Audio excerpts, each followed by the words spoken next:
lo que también nuestro hermano Iber nos enseñaba con respecto a este testimonio, ¿no? Ese testimonio que finalmente se da de Jesucristo, ¿no? Y con la finalidad de que nosotros creamos en Él y tengamos vida eterna, ¿no? Que es lo que vamos a ver hoy.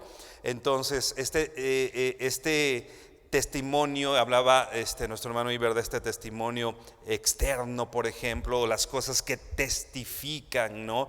Para que nosotros podamos ser edificados. Y dice 1 de Juan 5, verso 13. Vamos a ver verso 13 y 14, hasta el 15. 1 de Juan 5, del 13 al 15, dice: estas cosas os he escrito a vosotros que creéis en el nombre del Hijo de Dios, para que sepáis que tenéis vida eterna y para que creáis en el nombre del Hijo de Dios. Y esta es la confianza que tenemos en Él, que si pedimos alguna cosa conforme a su voluntad, Él nos oye. Y sabemos que Él nos oye en cualquiera cosa que pidamos. Sabemos que tenemos las peticiones que le hayamos hecho. Inclina tu rostro y oramos. Señor, te damos gracias y te bendecimos por tu palabra. Te pedimos, Señor, que tu palabra pueda sobreabundar, Dios, en nuestro corazón, en nuestra boca, en medio de nosotros, Señor. Edifícanos, Señor, fortalece nuestra fe, fortalece, Señor, nuestro conocimiento de ti para poder tener la confianza que tú quieres que tengamos, Señor, en medio de este mundo de incertidumbre, Padre. Te oramos a ti, Señor, rogándote que hables a nuestro corazón y transformes nuestras vidas en el nombre de Jesús. Amén y amén. Vivimos, como ya orábamos, en un mundo de total incertidumbre. No podemos dar por hecho prácticamente nada. Muchas cosas nosotros las damos por hecho, ¿no? Hoy en la mañana salió el sol y nos levantamos y vivimos quizá dando por hecho que mañana va a pasar, es lo mismo, ¿no? O que vamos a estar en esta tierra mañana, pero a ciencia cierta no lo sabemos. Podríamos no estar, ¿no? Vemos a nuestra familia y damos por hecho que ahí van a estar, pero no sabemos. La Biblia dice que nuestro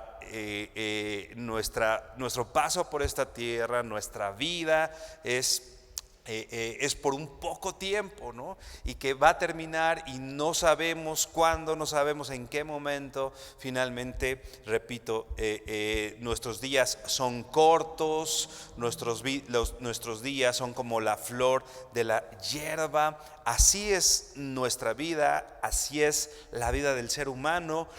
Y en esta cuestión de la incertidumbre también finalmente tenemos mucha incertidumbre, por ejemplo, de las personas, ¿no? De lo que dicen las personas. Dice el libro de Proverbios que muchos predican su propia bondad, dice. En otra versión dice: muchos predican o dicen ser hombres fieles, ¿no? O hombres sinceros. Pero dice ahí, ¿no? Pero ¿quién va a encontrar verdaderamente a un hombre sincero, un hombre honesto, un hombre que hable lo cierto?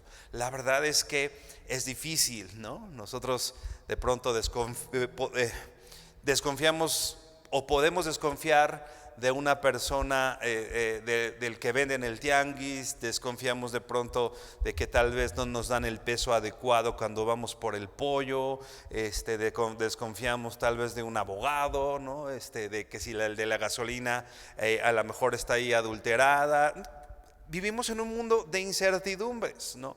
Pero Dios es un Dios de certezas. Y en medio de esta incertidumbre, en medio de esta falta de confianza en los hombres, el Señor quiere que tengamos certezas.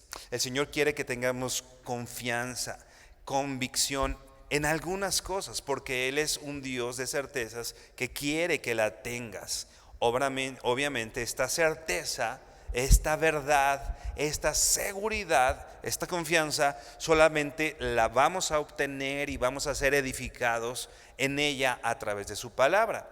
Ve por favor a Números 23:19.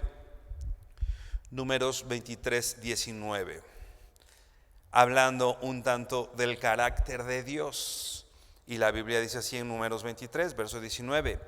Dios no es hombre para que mienta. O sea, Dios no es como las personas que conocemos, que ya describíamos, como el del pollo, como el de la leche, como el del pan, como el abogado, ¿no? Dios no es como nosotros, ¿no?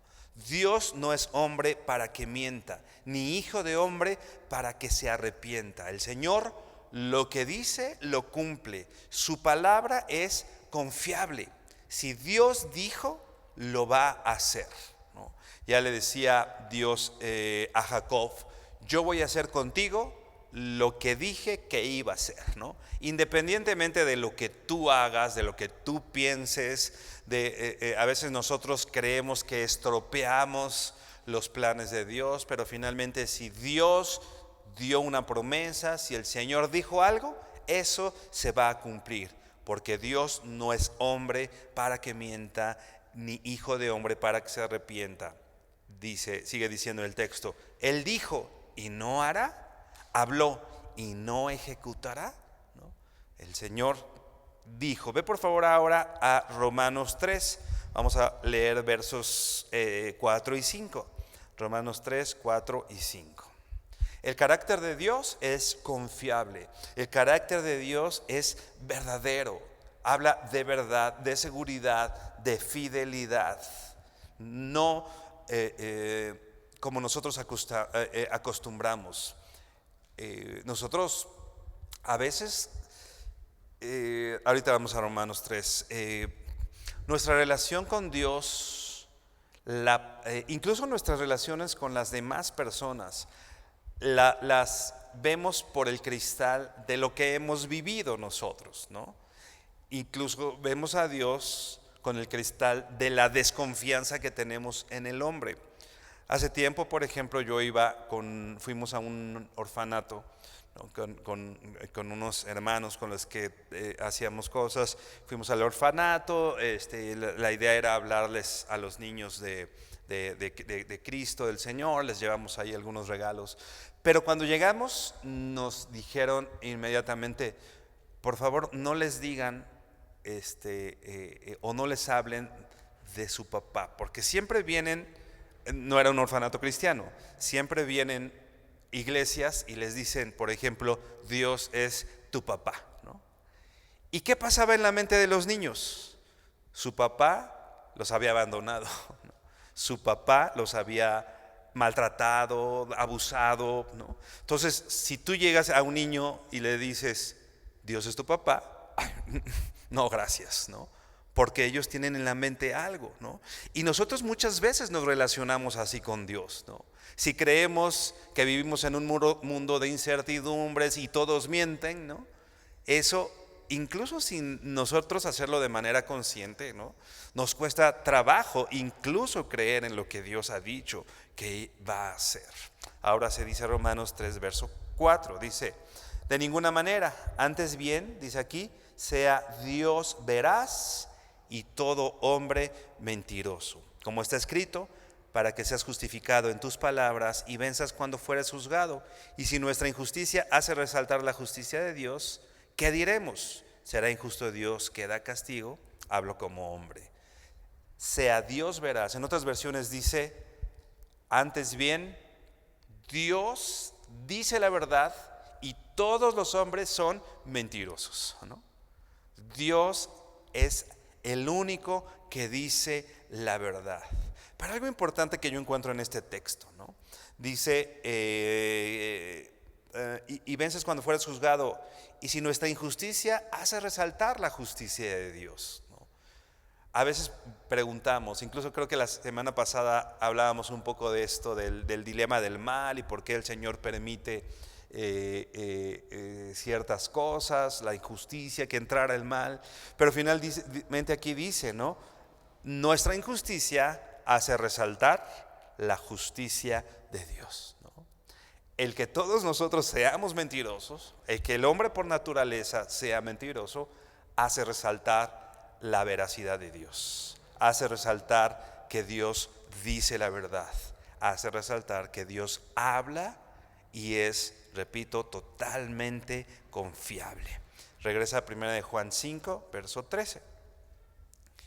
Ya lo leíamos, vamos a leerlo una vez más y dice: estas cosas os he escrito a vosotros que creéis en el nombre del Hijo de Dios, para que sepáis que tenéis vida eterna y para que creáis en el nombre del Hijo de Dios. Estas cosas, empieza este verso diciendo: estas cosas os he escrito. Y bueno, ¿qué cosas? Lo que veíamos justamente la semana pasada, ¿no? El verso 9 dice: si recibimos el testimonio de los hombres, mayor es el testimonio de Dios, ¿no? Verso 10, el que cree en el Hijo de Dios tiene el testimonio en sí mismo. El que no cree en Dios le ha hecho mentiroso, porque no ha creído el testimonio de Dios acerca de su Hijo. El verso 12, el que tiene al Hijo tiene la vida, el que no tiene al Hijo de Dios no tiene la vida. Y dice: estas cosas os he escrito a vosotros que creéis en el nombre del Hijo de Dios. Yo les escribo todo esto, ¿no?, a ustedes que creen. Este mensaje es para personas que ya creen, que tienen fe en el Hijo de Dios, ¿no? No le está hablando o no le está dando este mensaje a todas las personas, ¿no? Recuerden, Juan le está escribiendo principalmente a cristianos, a discípulos del Señor. Y en ese entendimiento está diciendo estas cosas. Estas cosas os he escrito a vosotros que creéis en el nombre del Hijo de Dios.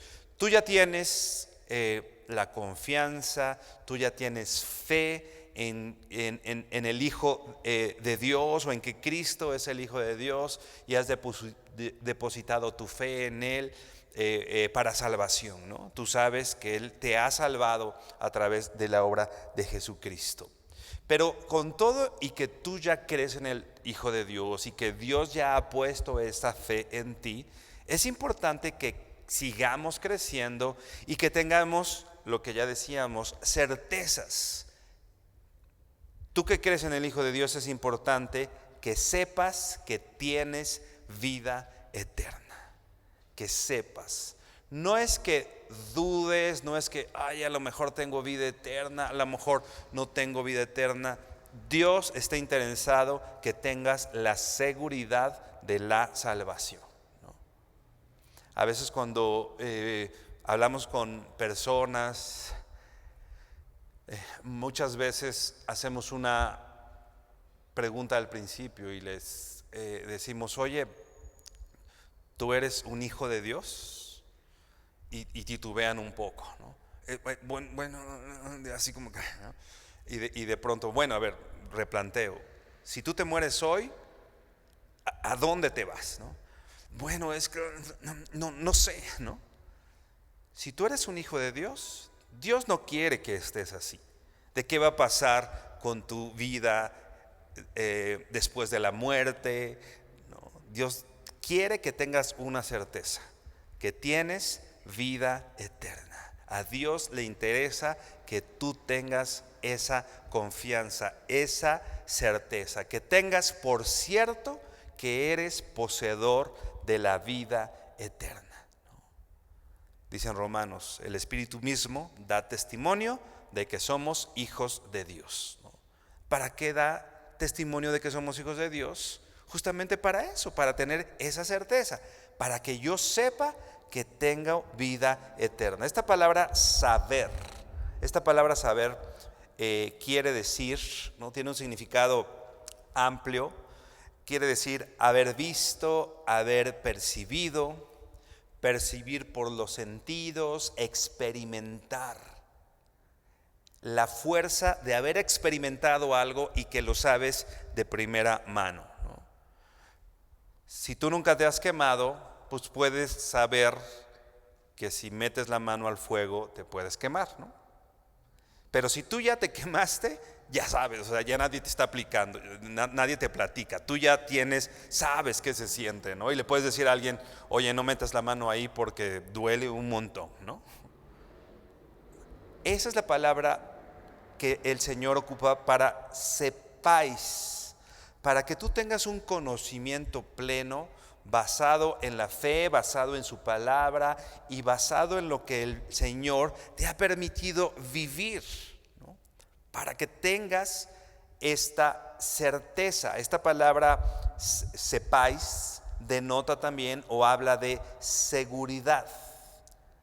La palabra que dice aquí sepáis o saber denota o implica seguridad, ¿no? O sea, Dios a través de Juan quiere que sus lectores tengan la seguridad de su relación con Dios.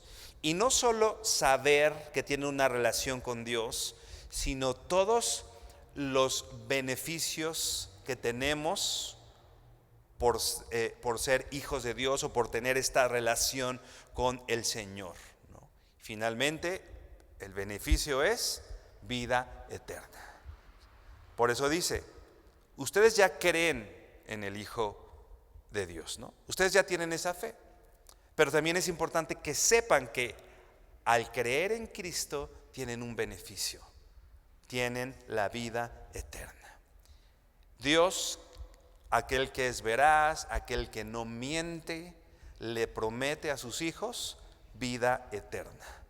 Y repito, quiere que tengamos esa seguridad a través de la palabra del Señor. La Biblia dice, la fe es por el oír la palabra del Señor. ¿Cómo fortalezco mi fe? No, por la palabra del Señor, ¿no? Hay situaciones que el Señor nos permite vivir que fortalecen nuestra fe, pero finalmente, o que ayudan a nuestra fe, pero finalmente lo que usa Dios principalmente para fortalecer nuestra fe, la fe es por el oír, ¿no? Yo ya oí la palabra del Señor, entonces esa palabra de Dios produce algo en mí. Y particularmente lo que está diciendo aquí el apóstol Juan es producir en ti la certeza de la vida eterna. Vea Juan, el Evangelio de Juan 20. Vamos a leer el versículo 30 y 31, Juan 20, 30 y 31. El mismo Juan que escribe estas cartas, el mismo Juan que escribe lo que estamos estudiando el día de hoy, dice esto, dice verso 30, Juan 20:30. Y muchas otras señales hizo también Jesús en presencia de sus discípulos que no están escritas en este libro, ¿no? Un poco lo que decíamos hace ratito, ¿no? Hay muchas cosas que no están registradas, ¿no? Que el Señor consideró que no eran lo que nosotros teníamos o necesitábamos, ¿no? Pero dice el verso 31, bueno, otra vez, hay muchas señales que Jesús hizo en presencia de sus discípulos que no están escritas en este libro, pero estas se han escrito para que ustedes crean que Jesús es el Cristo. ¿Para qué el Señor permitió que lo escrito estuviera escrito? Para que crean que Jesús es el Cristo, que Jesús es el Mesías. ¿Qué va a fortalecer tu fe? Las cosas que están escritas, ¿no? ¿A dónde tienes que ir cuando tu fe está débil? Cuando te está costando trabajo, ve con un hermano, quizás sí está bien, la iglesia finalmente es para eso, para edificarnos, para exhortarnos, ayudarnos, animarnos unos a otros. Pero ¿sabes lo que va a fortalecer tu fe? No es la palabra del hermano. Obviamente si tu hermano está hablando palabra de Dios, definitivamente pues esa hace su obra y no vuelve vacía. Pero el primer lugar al que tú debes recurrir es, para fortalecer tu fe, es la palabra de Dios. ¿A dónde ir? ¿No? Señor, ¿a quién iremos si tú tienes palabras de vida eterna? No es con una persona, no es con alguien. Le damos demasiado valor a las personas que están alrededor. Y digo, sí hay que dar valor, porque finalmente el Señor nos habla a través de los maestros, de las personas que el Señor ha puesto, de nuestros hermanos. No estoy diciendo que eso no pase, pero a veces el primer lugar a donde recurrimos para ser fortalecidos es a una persona, y el primer lugar a donde debes ir es a la palabra de Dios.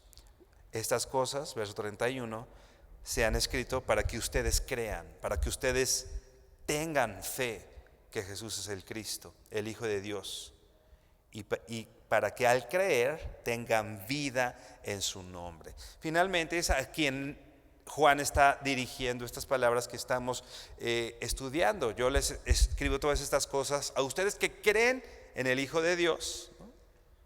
Para que sepan que tienes vida eterna, ¿no? La certeza viene a través del testimonio que da su palabra, que el testimonio que da Dios, el testimonio de Jesucristo, ya lo que estudiábamos la semana pasada, que se da a través de su palabra, para que sepas, para que tengas esa confianza, para que tengas esa seguridad, para que tengas ese conocimiento dado por la experiencia. ¿Qué quiere que sepas? Regresa a 1 Juan 5, verso 13.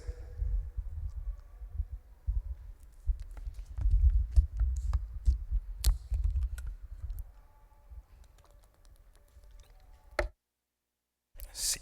Esas cosas os he escrito a vosotros que creéis en el nombre del Hijo de Dios, para que sepas, ya decíamos, que tenéis vida eterna. Juan quiere que tengas la certeza, como ya decíamos, que tienes la vida eterna. Si nosotros viviéramos con esa perspectiva, si nosotros viviéramos con esa confianza de la vida eterna, la fe y lo que vivimos aquí sería totalmente diferente. Por ejemplo, ¿no? Ayer en un estudio o no sé, ya no me acuerdo ni dónde lo dije, pero bueno, no lo dije ayer.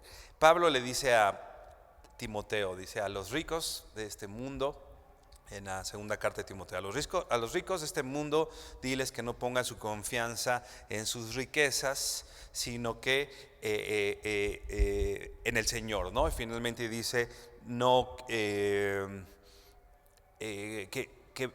sean ricos en buenas obras. Y la NTV dice, y que vivan con sus bienes, con sus recursos, con una perspectiva eterna. Desde mis recursos yo debo aprender a vivir con una perspectiva eterna, no de que, ¿qué voy a hacer mañana con este dinerito que me cayó? Sino una perspectiva eterna, aún de esos recursos materiales, ¿no? ¿Qué más de nuestro tiempo, por ejemplo? ¿Qué más de nuestra vida en sí, ¿no? Imagínate, te enfermas, tienes un dolor, pasas por un sufrimiento, ¿no? Algún familiar quizá se va a la presencia del Señor, no sé, ¿no? Cosas que finalmente en esta vida se viven, pero cuando tú las vives con una perspectiva eterna, sabiendo esto claramente, que tienes vida eterna, ¿no? Imagínate, puedes llegar a un hospital, ¿no? Con un padecimiento, y algunos entramos con mucho miedo, ¿no? Así de, yo me acuerdo de la primera vez que fui a un hospital. Toda mi vida, mi infancia, mi juventud, nunca pisé un hospital, ¿no? Hasta hace relativamente pocos años, estando en una sala de urgencias, yo así como que, ¿qué hago aquí? O sea, no sabía, sí sabía que existían las salas de urgencias, pero pues nada más porque las veía de lejos, ¿no? Pero ¿qué da? Yo quisiera decirte que yo iba así muy con confianza. La verdad es que no. La verdad es que iba con temor, con miedo, no sabía qué iba a pasar, ¿no? Pero si esos momentos lo vivimos con esta confianza, tienes vida eterna, ¿no? O sea, ¿qué te preocupa, no? Tienes vida eterna, y eso es lo que Dios quiere que sepas y que vivas todos tus días con esa confianza, ¿no? De la vida eterna, y que es una vida que no depende de ti. Romanos 8 dice, ¿no? ¿Quién nos separará del amor del Señor? Angustia, hambre, desnudez, peligro de espada. Antes, en todas estas cosas somos más que vencedores por medio de Jesús, que nos amó, por lo cual estoy seguro que ni la muerte, ni la vida, ni principados, ni potestades, y termina diciendo, ni ninguna cosa creada nos podrán separar del amor que tenemos en Cristo Jesús, Señor nuestro. Ninguna cosa creada, no hay nada, no hay nada. El apóstol Pablo tenía esta certeza, no había nada que lo iba a separar de Dios, ni la muerte, ni la vida, ni el porvenir, ¿no? Ni la economía, ni el imperio romano, ¿no? Ni el imperio que finalmente le quitó la vida en esta tierra, pero que finalmente cumplió lo que él quería, lo que él más quería, que era estar en la presencia del Señor, porque el mismo Pablo decía justamente eso, ¿no? Yo estoy aquí pues por ustedes, pero si fuera por mí ya estaría con mi Señor, ¿no?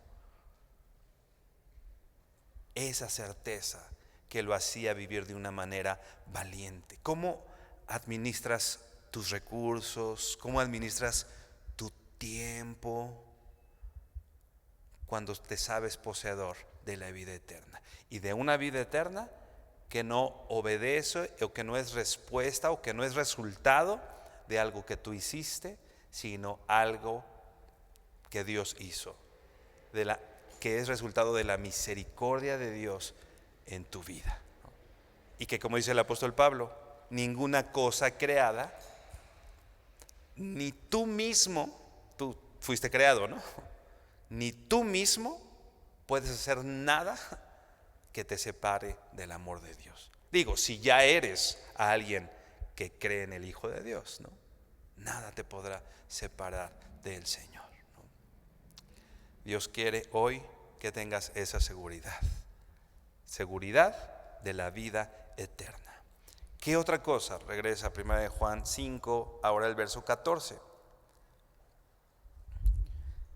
1 Juan 5:13, ya vimos esta certeza, esta confianza, esa seguridad de la vida eterna. Y luego dice el verso 14, dice, y esta es la confianza que tenemos en Él, ¿no? Otra cosa, ahora dice confianza. Habíamos visto que tenemos privilegios al ser hijos de Dios, o beneficios. Uno de esos beneficios es la vida eterna, ¿no? Si tú crees en el Hijo de Dios, por consecuencia tienes vida eterna, ¿no? Si permanecemos en Él o permaneciendo en Él.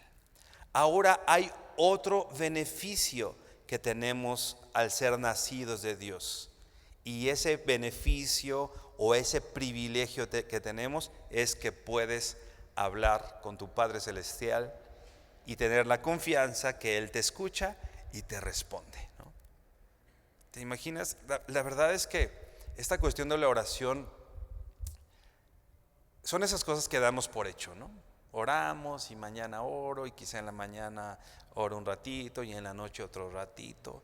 Pero de verdad, si tuviéramos totalmente claro lo que significa la oración y todo lo que implica la oración.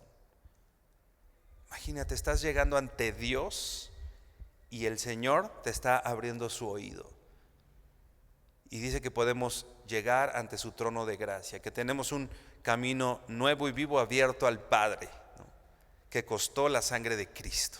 La sangre de Cristo costó el que ahora tú puedas llegar en la noche, hincarte al lado de tu cama y orar, y el Señor te escucha. Y el Señor quiere que tengas la certeza de que Dios te escucha, ¿no? A veces pasa que nos guiamos solo por lo que sentimos, ¿no? Y a veces decimos, siento como que Dios no me oye, ¿no? ¿Te ha pasado? A mí me ha pasado, ¿no? Como que oras y dices, hijo, sentí como que ahora sí no pasó ni del techo, ¿no? ¿Te ha pasado? ¿No? A mí me ha pasado muchas veces. Pero ¿sabes qué quiere Dios? Que tengas la certeza de que si oras, Él te escucha, aunque no lo sientas, ¿no? Él te escucha porque Él ha prometido escucharte, no porque tú sientas que te escuchó, ¿no?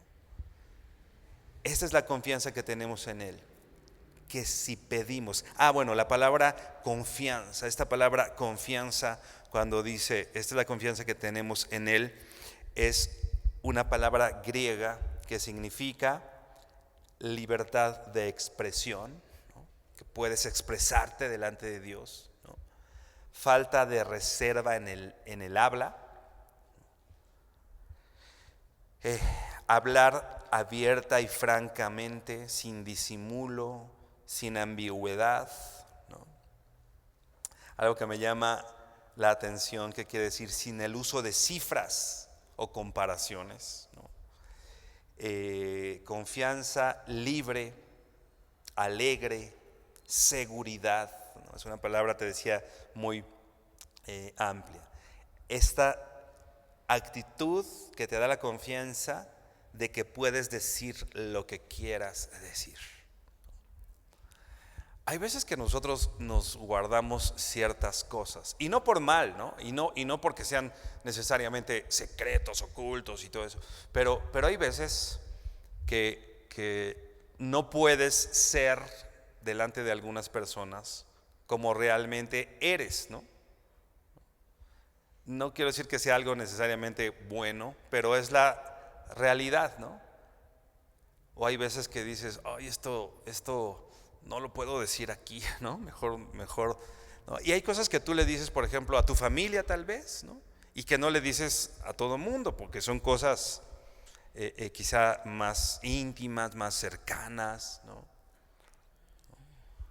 Pero si tú analizas esta palabra, dice, tú tienes la total libertad de venir delante del Señor y expresarte como eres, ¿no?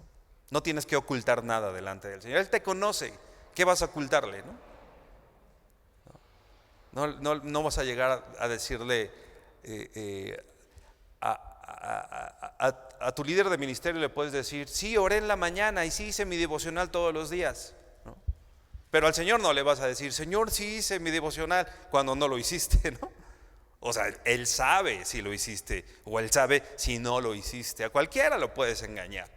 Y ahora, no quiero darles un tip, pero hasta con inteligencia artificial, haz un devocional de Éxodo 25, ¿no? Y se lo mandas a quien quieras, ¿no?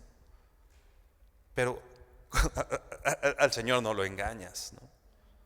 Al Señor no lo vas a engañar. Finalmente puedes decirle, puedes llegar con el Señor y decirle, Señor, perdón, se me olvidó.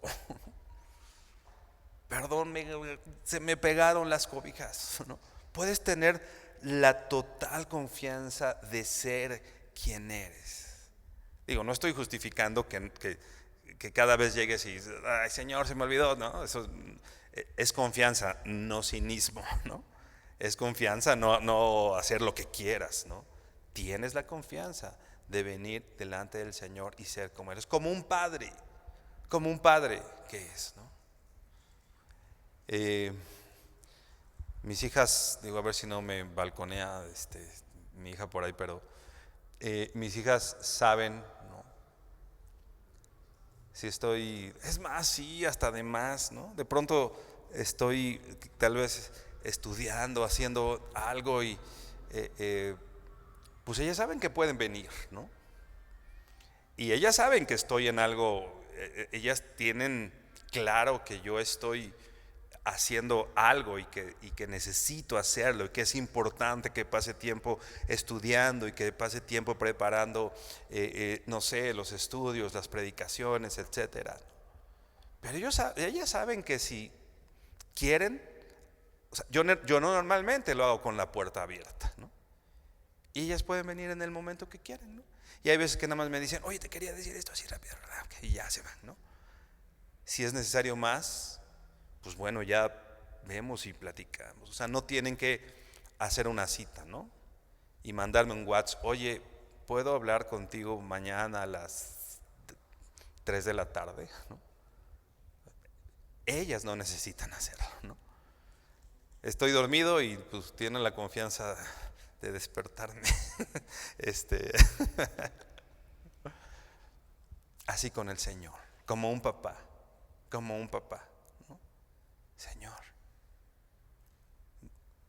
vengo como un hijo con su padre, sin poderte engañar, con toda la confianza, sin tocar, sin tener que tocar, sin tener que hacer una cita.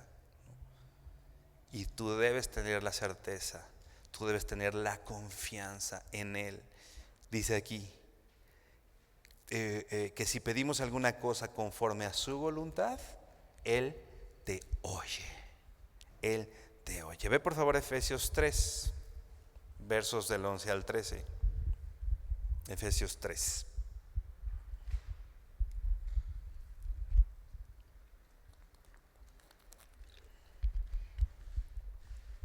Efesios 3:11 dice así: conforme al propósito eterno que hizo en Cristo Jesús nuestro Señor. Y dice el verso 12: en quien tenemos seguridad y acceso con confianza. Otra vez la palabra confianza. Y acceso con confianza por medio de la fe en Él. Por lo cual pido que no desmayéis a causa de mis tribulaciones por vosotros, las cuales son vuestra gloria. Tenemos seguridad y acceso con confianza por medio de Cristo al Señor. Por eso te decía, el que tú puedas llegar en oración al Señor costó la sangre de Cristo, de acuerdo a este propósito eterno en Cristo Jesús, en que tienes la total seguridad que si le hablas, Dios te oye. Si mi esposa está a mi lado y yo le hablo, puedo decir, no siento que me escuchaste, ¿no? Pero la realidad es que me oyó, ¿no? Yo puedo decirles a todos ustedes, no me sentí escuchado, ¿no? Pero hay una realidad, pues me oyeron, ¿no? Hay una realidad. Independientemente de lo que tú sientas, el Señor quiere que tengas la confianza, la seguridad de que tienes el acceso total ante su trono de gracia para hablarle, ¿no? Vea Hebreos 4, verso 16.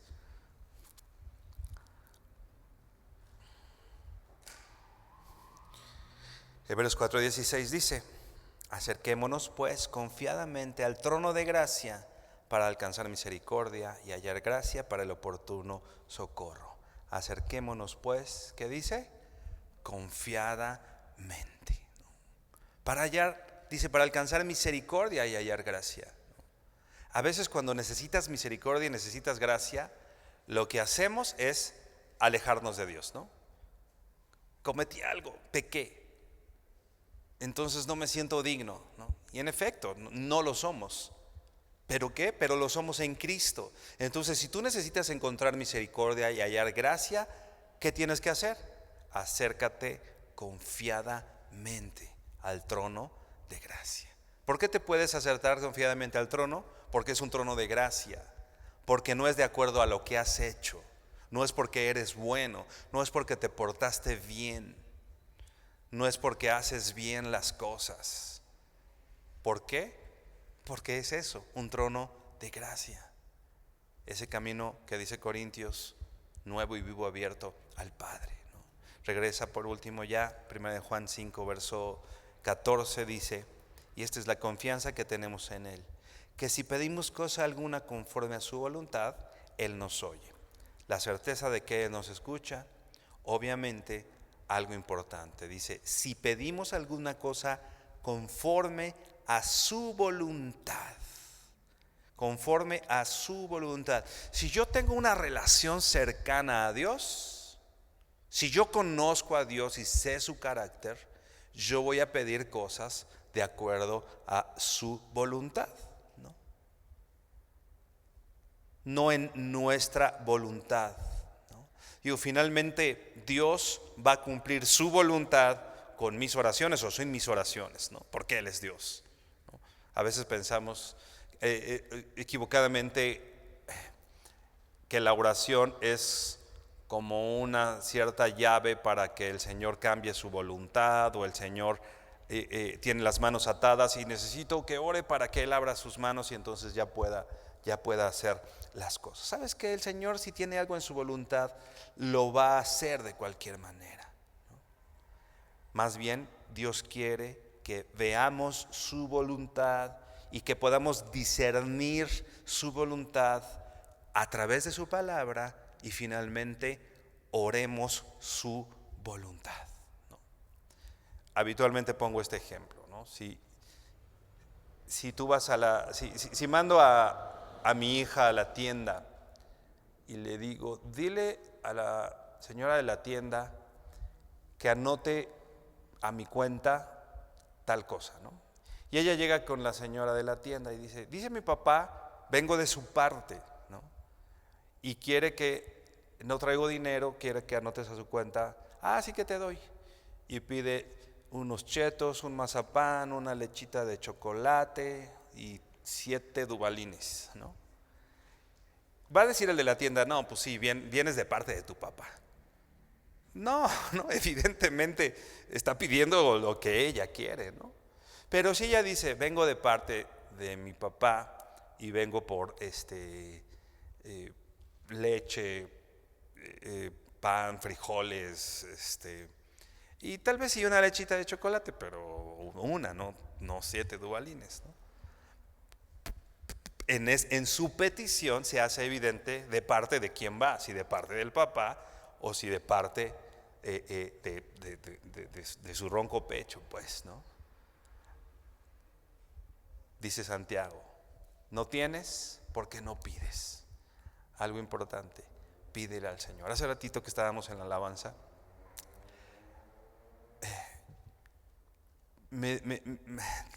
hay una situación que ha estado en mi mente por días y he estado pensando y es algo que de alguna manera me aflige, no sé, hay algunas situaciones que hay que resolver. Y estábamos en la alabanza y de pronto caigo en cuenta y digo, Señor, no he orado por esto, no te lo he pedido, ¿no? Y entonces me senté y empecé a orar, ¿no? Dice la Biblia, no tienes porque no pides, ¿no? Entonces, algo importante. ¿Qué es lo primero que debes hacer para tener? Pedirle a Dios, ¿no? Pídeselo a Dios. Pero ahí mismo Santiago dice, y cuando pides, pides mal, pides solo para ti, ¿no? Pides chetos, lechitas de chocolate y dubalines, ¿no? Entonces, cuando tú oras, no le dices en el nombre de Pablo, o en el nombre de Arturo, en el nombre de Ángel, ¿no? En el nombre de Tania. No oramos en nuestro nombre, oramos en el nombre de Jesús. Entonces pedimos algo que sea congruente a la voluntad de Dios, a la voluntad de Jesús, no para nuestros deseos, no lo que yo anhelo. Por eso Jesús decía, hágase tu voluntad y no la mía. La oración es para que su voluntad se establezca en mí, no para que yo establezca mi voluntad en Él.